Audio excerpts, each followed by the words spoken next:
हरेंद्र भैया के 3 सुतरवा रे जान रे जान।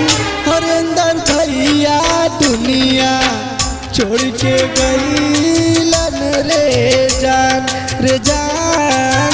हरेंद्र भैया स्वर्ग लोगवा गईलन रे जान।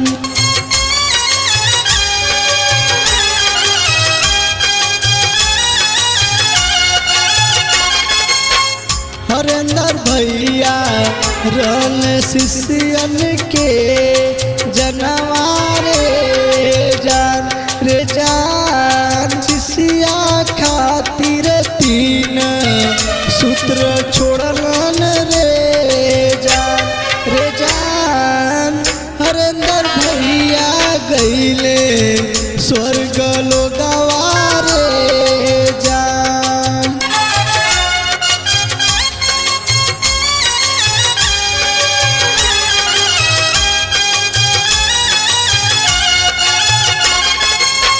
यही सोची आवर अलिया रे जान।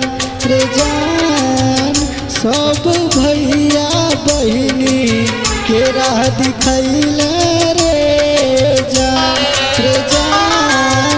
हरेंद्र भैया गईले स्वर्ग लोकवा रे जान। हरेंद्र भैया गईले स्वर्ग लोकवा रे जान।